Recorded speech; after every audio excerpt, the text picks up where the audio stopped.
नमस्कार मित्रों, कैसे हैं? तैयारी कैसी हो रही है आप लोगों की? बिल्कुल जोर और जोश के साथ अपनी तैयारी करनी है। ठीक है, आप लोग मेरे साथ पढ़ रहे थे दिल्ली सल्तनत के विषय में। दिल्ली सल्तनत में हम लोगों ने पढ़ा, मोहम्मद गोरी के विषय में पढ़ा था कल। जिसने नहीं पढ़ा हो, जिसने नहीं देखा हो, मेरा पिछला वीडियो देख लें। मोहम्मद गोरी जिसने तराइन के पहले युद्ध में पृथ्वीराज चौहान पर आक्रमण किया था, जिसमें पृथ्वीराज चौहान ने मोहम्मद गोरी को पराजित किया था। तराइन के ठीक अगले ही वर्ष तराइन के दूसरे युद्ध 1192 ईस्वी में उसने पृथ्वीराज चौहान को हराया और इतिहासकारों के अनुसार उसे उसी युद्ध में वहीं पर मार दिया। आप लोगों ने पढ़ा था। लेकिन चंद्रवरदाई के अनुसार, चंद्रवरदाई ने जो अपनी रचना की है पृथ्वीराज रासो में उसने कहा कि नहीं, उसने पृथ्वीराज को उस युद्ध में मारा नहीं था, बल्कि उसे अपने साथ कहाँ ले गया था? काबुल ले गया था और वहाँ पर उसे अंधा कर दिया था। और तभी एक राष्ट्रमंडल खेलों के आयोजन में उसके सेनापति या उसके मित्र, लेखक जो भी कहे, चंद्रवरदाई ने कहा मोहम्मद गोरी से कि मेरा मित्र एक अद्भुत कला जानता है, उस कला के द्वारा आप उसके आंखों पर पट्टी बांध दें, या वह शब्द भेदी बांध चलाना जानता है, आंख बंद कर करके भी वह किसी भी निशाने को साध सकता है। जिसमें आपने पढ़ा था कि उसने कहा था 4 बांस 24 गज अंगुल अष्ट प्रमाण, ताऊ पर सुल्तान है मत चूको चौहान, जिसमें से उसने उसे बांध से मारा था और वह धराशायी हो गया था। आपने पढ़ा था कि ठीक 1194 ईस्वी में ही, 1194 ईस्वी में ही, ज़्यादा विलंब भी नहीं किया उसने, 1194 ईस्वी में ही उसने उसके ससुर पृथ्वीराज चौहान के ससुर राजा जयचंद के ऊपर चंदावर के युद्ध में आक्रमण किया था और इस युद्ध में उसने उसे पराजित किया। जिस युद्ध में उसकी बहुत ही खास भूमिका निभाई थी किसने? उसके गुलाम ने, कुतुबुद्दीन ऐबक ने। ठीक है, और वो अपने साथ 1000 गुलाम लाया था। मैंने पढ़ाया था आप लोगों को पिछले वीडियो में, जैसा कि आप बोर्ड पर देख भी पा रहे हैं। वह इस मोहम्मद गोरी अपने साथ इस युद्ध में कितना गुलाम लाया था? 1000 गुलाम, जिसमें से कि उसके 4 गुलाम बहुत ही खास गुलाम थे। पहला कौन सा गुलाम था? कुतुबुद्दीन ऐबक। ठीक है, दूसरा था अलफ्तगीन, सुबुक्तगीन और मोहम्मद बिन बख्तियार खिलजी। इसके विषय में आप लोग पढ़ेंगे आगे। मैंने कल ही बताया था आप लोगों को। अब देखिए हुआ क्या, ये कुतुबुद्दीन ऐबक, जब कुतुबुद्दीन ऐबक था क्या कि वो उसका गुलाम भी था मोहम्मद गोरी का। ठीक है मित्रों, मोहम्मद गोरी का वह गुलाम भी था और उसका दामाद भी था। ठीक है, वह उसका दामाद भी था और गुलाम भी था। अब कहेंगे कि गुलाम और दामाद कैसे कैसे यह संयोग है? देखिए, पहले जो गुलाम बनाया जाता था, गुलाम ऐसे लोगों को बनाया जाता था जो कि काफ़ी होशियार और काफ़ी टैलेंटेड, यानी क्या लड़ने में भी तेज हो, स्मार्ट भी हो और जो कि सर्वगुण संपन्न हो। ऐसे ही लोगों को लोग उस समय के बड़े बड़े राजा महाराजा लोग खरीदा करते थे। और कौन खरीदते थे? जिनको, खास करके जिनको पुत्र नहीं हुआ करता था, जिनको पुत्र नहीं होता था, वो लोग गुलाम खरीदा करते थे। ठीक है, और अधिकतर लोग क्या होता था, वही अब जो इतना हैंडसम पर्सनालिटी वाला रहता था, वो अपने बेटी से उसका विवाह भी करवा देता था। ठीक है, तो हुआ यूं कि कुतुबुद्दीन ऐबक मोहम्मद गोरी का दामाद था और उसी का गुलाम भी था। चलिए अब हम लोग पढ़ते हैं इसके आगे।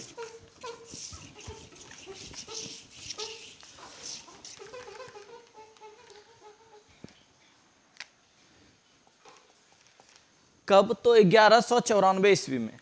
1194 ईस्वी में मोहम्मद गोरी ने कुतुबुद्दीन ऐबक को अपनी सत्ता सौंपी। ठीक है, अब ये सुल्तान नहीं बना है वहां का, इसने उसको अपनी सत्ता सौंपी थी और उसे कहा था कि मैं यहाँ पर आया था इस्लाम धर्म का प्रचार प्रसार करने के लिए, अब ये जिम्मेदारी मैं तुम्हें सौंप कर जाता हूँ, तुम इस्लाम का प्रचार प्रसार करो, इस्लाम का विस्तार करो। तो इस्लाम का विस्तार करने के लिए कुतुबुद्दीन ऐबक ने, कुतुबुद्दीन ऐबक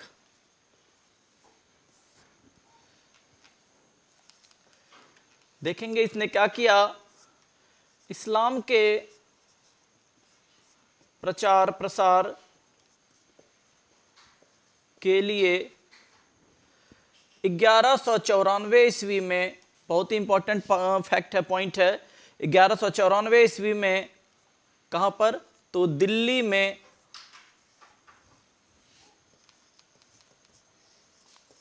कुतुबुद्दीन ऐबक ने, इसे 3-4 ऑब्जेक्टिव निकल करके आएगा, दिल्ली में कुतुबुद्दीन ऐबक ने, ठीक है, क्या किया था, कुव्वत उल इस्लाम, कुव्वत उल इस्लाम नामक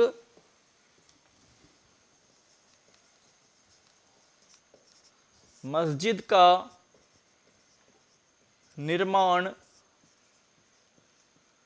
करवाया। ठीक है मित्रों, इस्लाम के प्रचार के लिए ही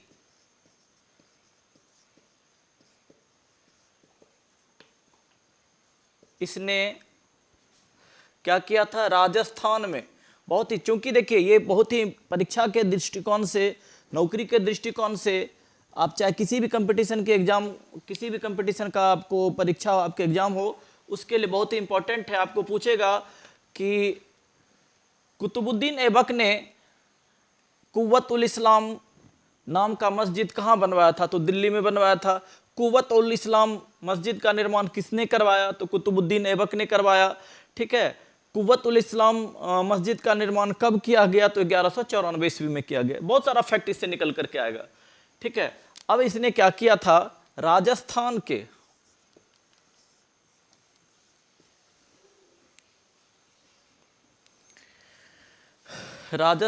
के अजमेर में 2.5 दिन का 2.5 दिन का झोपड़ा, कई बार परीक्षा में ये प्रश्न आया है, 2.5 दिन का झोपड़ा किसने बनवाया, तो किसने बनवाया है, तो इसे भी किसने बनवाया है, कुतुबुद्दीन ऐबक ने। इसने ही राजस्थान के अजमेर में 2.5 दिन का झोपड़ा नामक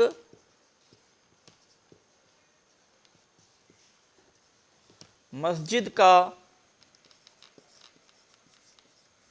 निर्माण करवाया था। इतना ही नहीं मित्रों, आगे देखेंगे, इससे इतने में भी संतोष नहीं हुआ। आगे देखिए ये क्या करता है, अभी तक ये सुल्तान नहीं बना है दिल्ली का, अभी इसे मोहम्मद गोरी ने इसे दिल्ली सल्तनत संभालने के लिए दिया है। ठीक है, अब ये क्या करता है, बहुत बार प्रश्न आता है ये मित्रों, आप लोग देखेंगे, कुतुबुद्दीन ऐबक ने अपने गुरु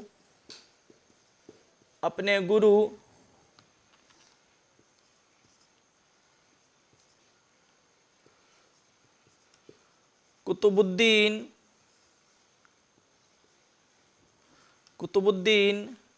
बख्तियार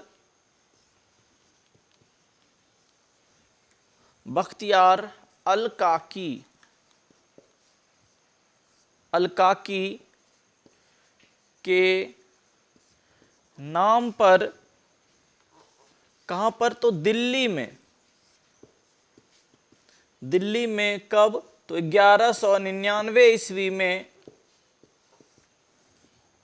1199 ईस्वी में किसकी नींव रखी, तो कुतुब मीनार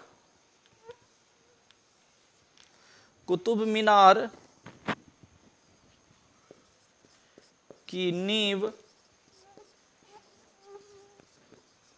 रखी थी। ठीक है मित्रों, देखिए इससे भी बहुत सारा फैक्ट निकलेगा, बहुत सारा ऑब्जेक्टिव बनेगा। आपको यह भी पूछा जाता है कि कुतुबुद्दीन क्या कहते हैं, कुतुबुद्दीन ऐबक ने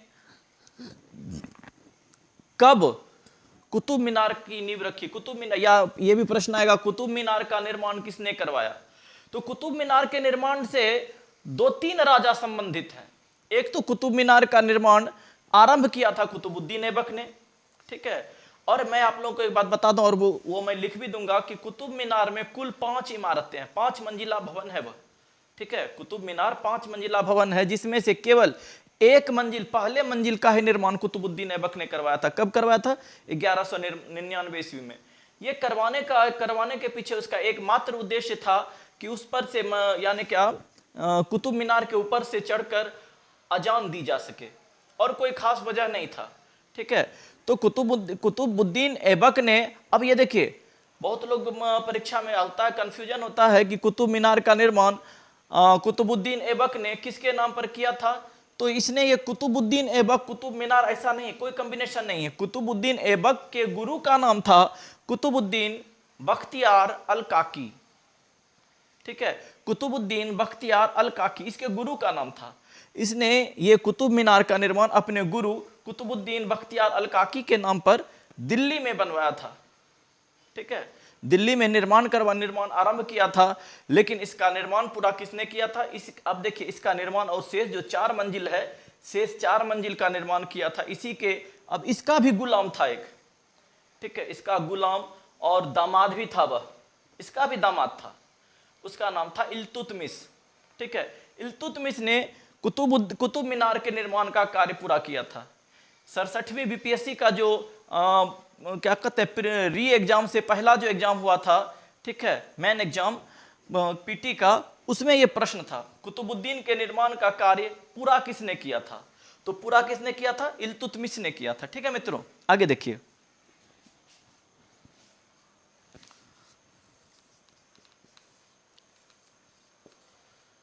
कुतुब मीनार में कुल 5 इमारतें हैं।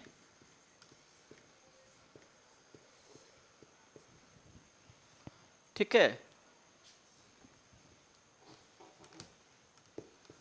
जिनमें से केवल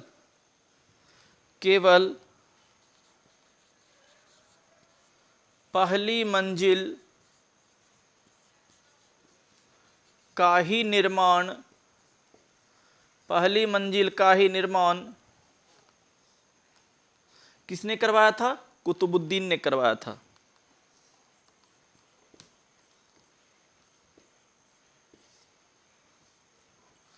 कुतुबुद्दीन ने करवाया था। अब जो कितना बच गया? 4 बच गया। बाकी बचे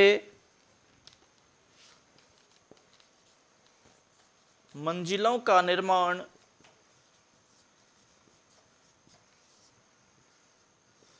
इसके दामाद एवं गुलाम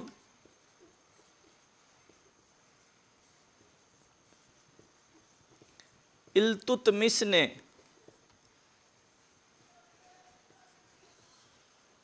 किया था।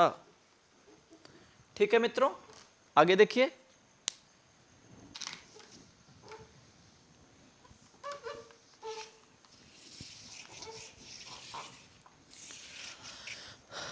आप लोगों ने देखा कि कुतुबुद्दीन ऐबक जो था वो मोहम्मद गोरी का गुलाम और दामाद था, और कुतुबुद्दीन ऐबक का गुलाम और दामाद कौन था? इल्तुतमिश। इसलिए यह भी प्रश्न इंपॉर्टेंट बनता है यहां पर से कि गुलाम का गुलाम किसे कहा जाता है? तो गुलाम का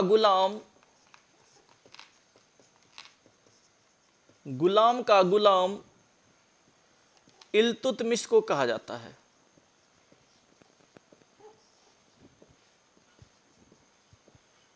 इल्तुतमिश को कहा जाता है। ठीक है मित्रों, इल्तुतमिश को कहा जाता है गुलाम का गुलाम, क्योंकि ये गुलाम का भी गुलाम था। ठीक है, 1199 ईस्वी में इसने इसका निर्माण करवाया। अब देखिए मित्रों, हुआ क्या कि 1204 ईस्वी में 1204 मोहम्मद गोरी तो चला गया था गजनी, लेकिन वहां से वो एक बार आया था भारत। 1204 ईस्वी में वो एक बार फिर से भारत आया। ठीक है, कि मोहम्मद इसका कुतुबुद्दीन ऐबक का कार्य से कुतुबुद्दीन ऐबक की कार्यशैली देखने के लिए कि किस प्रकार से इस्लाम का प्रचार प्रसार कर रहा है, वो यहाँ आया, बहुत ही खुश हुआ उसके कार्य से।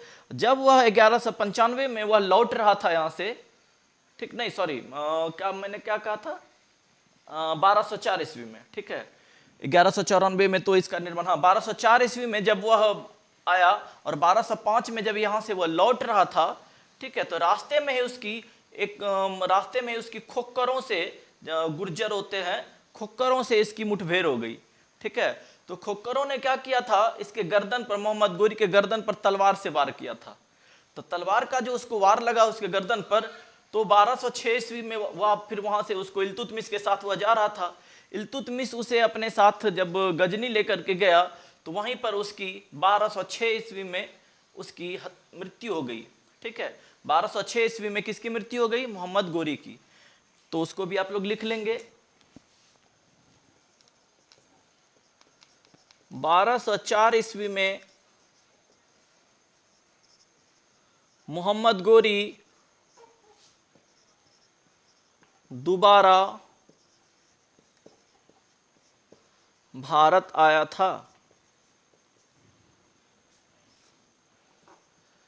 एक वर्ष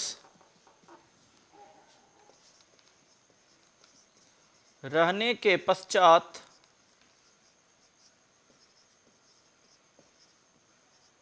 जब वह लौट रहा था तो रास्ते में उसकी मुठभेड़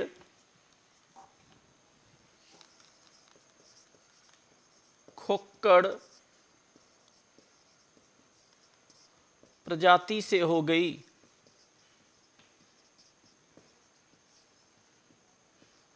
जिसने तलवार से उसकी गर्दन पर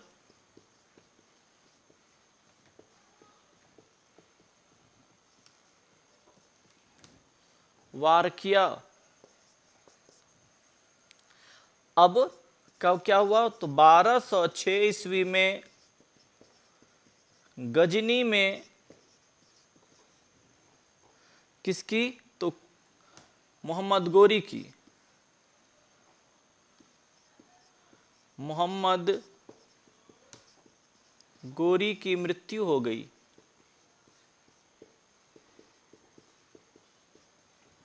ठीक है मित्रों,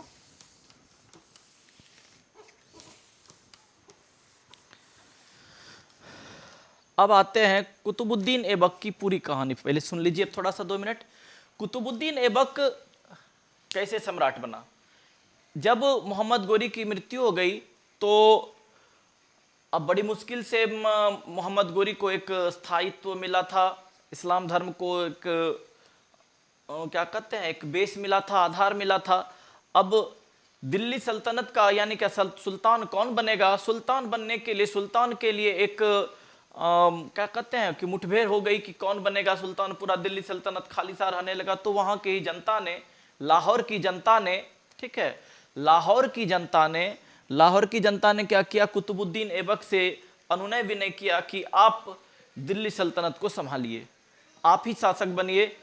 तो बहुत ही मनाने पर कुतुबुद्दीन ऐबक ने हाँ की। लेकिन कुतुबुद्दीन इतिहास का पहला ऐसा शासक था जो कभी भी सुल्तान की गद्दी पर नहीं बैठा, ठीक है, दिल्ली सल्तनत की गद्दी पर वह कभी नहीं बैठा। उसने क्या किया, वह हमेशा सेनापति की गद्दी पर बैठ करके ही शासन करता रहा। ठीक है मित्रों, वह हमेशा सेनापति की ही गद्दी पर बैठकर शासन करता रहा। इसी कारण से उसे सिपाहा सालार की उपाधि प्राप्त हुई। आपको बहुत ही ऑब्जेक्टिव ये इंपॉर्टेंट प्रश्न है कि सिपाहा सालार की उपाधि किसे प्राप्त हुई, तो किसे प्राप्त हुई, वो प्राप्त हुई थी इल्तुतमिश को। ठीक है, आपको ये भी प्रश्न आ सकता है, और सॉरी कुतुबुद्दीन ऐबक को प्राप्त हुई थी, इल्तुतमिश अभी नहीं, कुतुबुद्दीन ऐबक को प्राप्त हुई थी। ठीक है, कुतुबुद्दीन ऐबक अपने पूरे जीवन में कभी भी सुल्तान की गद्दी पर नहीं बैठा, कभी नहीं बैठा। वो हमेशा सेनापति की ही गद्दी पर बैठ करके शासन करता था। इसी कारण से उसे सिपाहा सालार की उपाधि प्राप्त हुई। ठीक है, और कुतुबुद्दीन ऐबक से जुड़े प्रश्न में तथ्य मैं और बताऊंगा, आप लोग इसको पॉइंट को नोट कर लीजिए।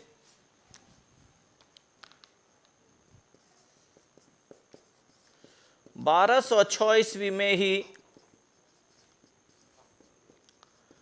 लाहौर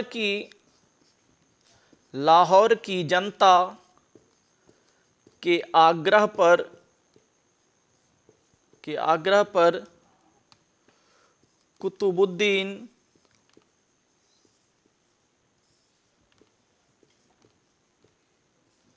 ऐबक ने सल्तनत संभाली। ठीक है, अगला पॉइंट क्या होता है? कुतुबुद्दीन ऐबक ने लाहौर की जनता के लिए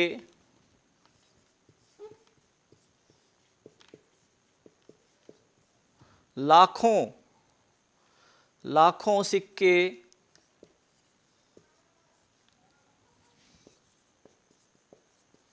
बांटे थे, इसलिए इसे लाख बक्स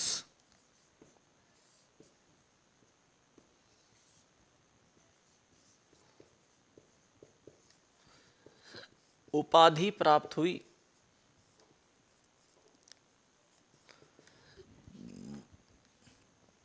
ठीक है, अर्थात लाखों बख्शने वाला। इसे क्या कहते हैं? लाहौर की जनता ने इसे क्या कहा? लाख बख्श भी कहा था। ठीक है, लाख बख्श मतलब लाखों बख्शने वाला, मैंने लाखों रुपए का दान किया था इसने, लाखों सिक्के का दान किया था। किसने? कुतुबुद्दीन ऐबक ने। ठीक है मित्रों, आगे देखें।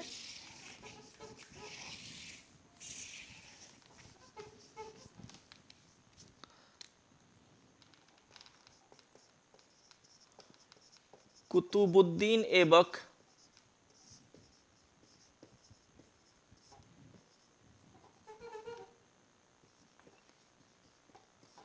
पहला ऐसा सुल्तान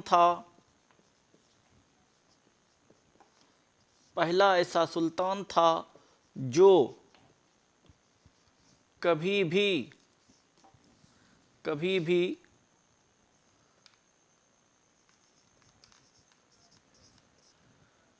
गद्दी पर नहीं बैठा।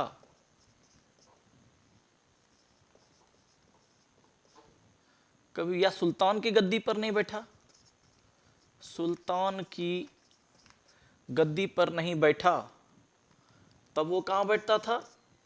वह हमेशा खुद को सुल्तान का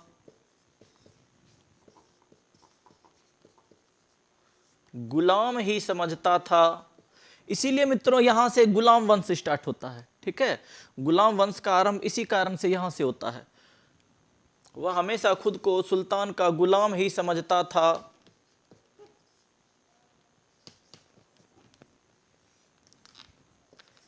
इसलिए सेनापति की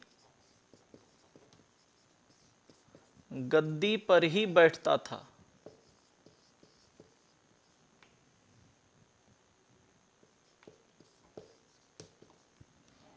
अगला पॉइंट देखेंगे मित्रों।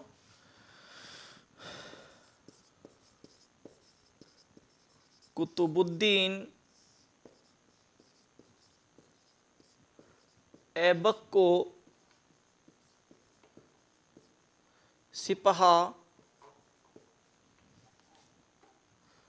कुतुबुद्दीन ऐबक ने सिपहा सालार की उपाधि प्राप्त की थी। ठीक है मित्रों, सिपहा सालार भी किसे कहा जाता है?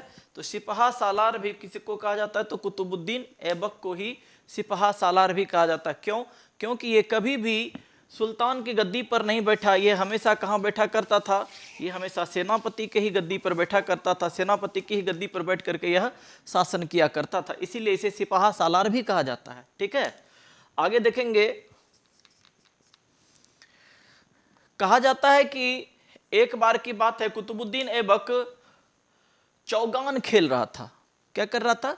चौगान खेल रहा था। चौगान जो है घोड़े पर एक उस समय एक बहुत ही प्रचलित खेल हुआ करता था मित्रों। चौगान चौगान खेला जाता था किस पर से? तो घोड़े पर से बैठ करके चौगान खेला जाता था। तो ये हुआ क्या कि चौगान खेलते समय इसकी घोड़े से गिर करके मृत्यु हो गई। बड़ी ही दुखद मृत्यु हुई थी इसकी 2010 ईस्वी में, 2010 कहते हैं 1210 ईस्वी में, 1206 ईस्वी में यह शासक बना था।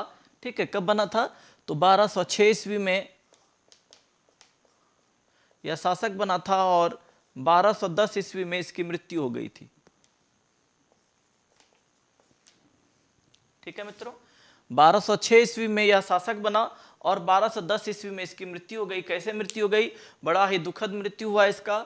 ये क्या कहते हैं, घोड़े से गिर करके इसकी मृत्यु हो गई थी। यह चौगान खेल रहा था, उसी समय इसकी मृत्यु हो गई। ठीक है ना, चौगान खेलते समय ही इसकी मृत्यु हो गई थी। कहां पर हो गई थी? कुतुबुद्दीन ऐबक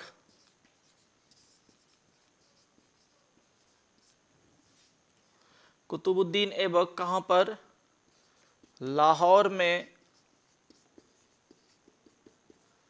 1210 ईस्वी में चौगान खेल रहा था, जिसमें घोड़े से गिर जाने के कारण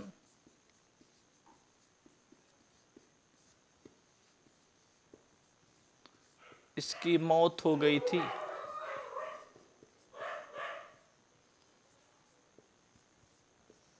ठीक है मित्रों, अब देखिए इसकी मृत्यु हो गई कब? तो 1210 ईस्वी में इसकी मृत्यु हो गई। किसकी?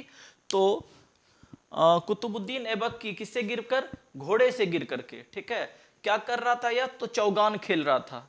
कहां पर मृत्यु हुई थी? तो इसकी लाहौर में मृत्यु हो गई थी। अब जब स्वाभाविक सी बात है, इसकी जब लाहौर में मृत्यु हुई तो यह इसका क्या कहते हैं, मकबरा, इसका कब्र कहाँ होगा? लाहौर में ही होगा। ये भी बहुत ही इंपॉर्टेंट प्रश्न है। ठीक है,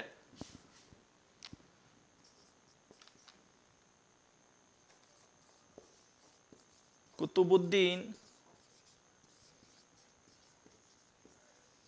ऐबक का मकबरा लाहौर में है। ठीक है मित्रों, कहां है इसका मकबरा? लाहौर में है। अब सुनिए, हुआ यूं कि कुतुबुद्दीन ऐबक की मृत्यु के बाद कुतुबुद्दीन जब मर गया तब इसका बेटा हुआ करता था आराम शाह। ठीक है, कौन था? आराम शाह। आराम शाह ने तुरंत ही इसकी मृत्यु के बाद दिल्ली सल्तनत का शासन प्राप्त कर लिया और दिल्ली सल्तनत पर बैठ गया आराम शाह। लेकिन जब इस बात की जानकारी इसके ही गुलाम इल्तुतमिश को पता चली, इल्तुतमिश को जानकारी हुई, तो इसने इस दिल्ली की जनता के साथ मिलकर के ये विरोध कर दिया, विद्रोह कर दिया कि जब दिल्ली सल्तनत पर गुलाम का शासन था तो मैं भी उनका गुलाम हूं और उनका दामाद हूं और एक योग्य सेनापति हूं, इसलिए दिल्ली सल्तनत का शासन मुझे ही मिलना चाहिए। ठीक है मित्रों, इसलिए उसने क्या किया, दिल्ली सल्तनत का शासन कब? तो 1210 ईस्वी में ही। ठीक है, उसने प्राप्त कर लिया। किसने? इल्तुतमिश ने। हम लोग उसके बाद इल्तुतमिश के बारे में जानेंगे। लेकिन ये बहुत ही बार प्रश्न आता है, कुतुबुद्दीन ऐबक के बाद दिल्ली सल्तनत का अगला गुलाम कौन था? तो बहुत लोग मिस कर जाते हैं और आराम से टिक कर देते हैं इल्तुतमिश को। लेकिन नहीं, इल्तुतमिश और कुतुबुद्दीन ऐबक के बीच में आराम शाह, जो कुतुबुद्दीन ऐबक का बेटा था, वह शासक बना था। ठीक है, अब लिख लीजिए,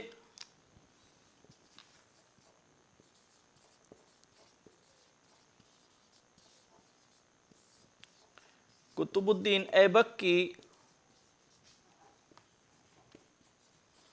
मृत्यु के पश्चात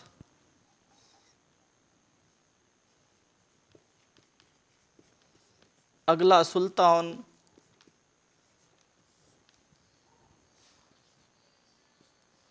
1210 ईस्वी में इसका पुत्र आराम शाह बना था।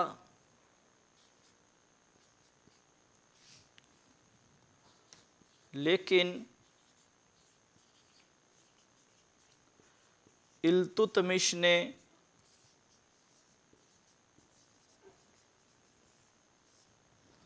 दिल्ली की जनता के साथ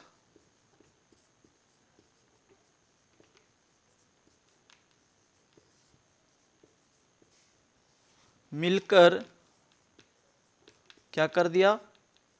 विद्रोह कर दिया। ठीक है मित्रों, दिल्ली की जनता के साथ मिलकर के क्या कर दिया इसने? विद्रोह कर दिया था। विद्रोह करने के बाद क्या होता है कि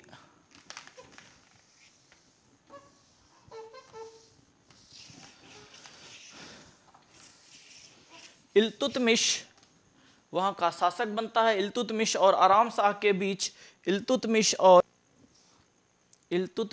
और आराम शाह के बीच, ठीक है, अब कुतुबुद्दीन ऐबक नहीं, अब हम लोग पढ़ेंगे इल्तुतमिश के बारे में।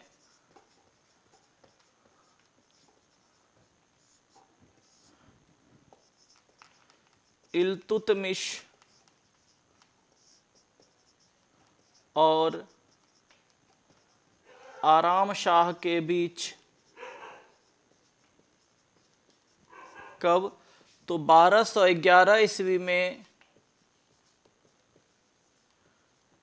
जूड़ का युद्ध लड़ा गया।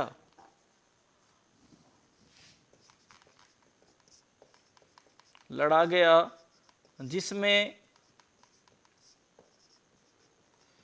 इल्तुतमिश ने आराम शाह को पराजित कर दिया।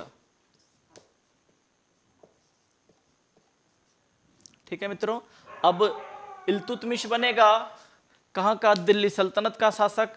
हम लोग मिलते हैं अगले वीडियो में मित्रों और जानते हैं किसके विषय में? इल्तुतमिश के विषय में, अगले सुल्तान के विषय में। ठीक है, तब तक के लिए आप लोग मेरे चैनल से जुड़े रहेंगे और जब तक कि आप लोग को पूरा समझ में नहीं आ जाता है, एकदम एक एक करके वीडियो को देखेंगे, रुक रुक करके देखेंगे और कॉपी में जरूर नोट करिए, क्योंकि सफलता वही हासिल कर सकता है मित्रों जो कॉपी में लिखता है।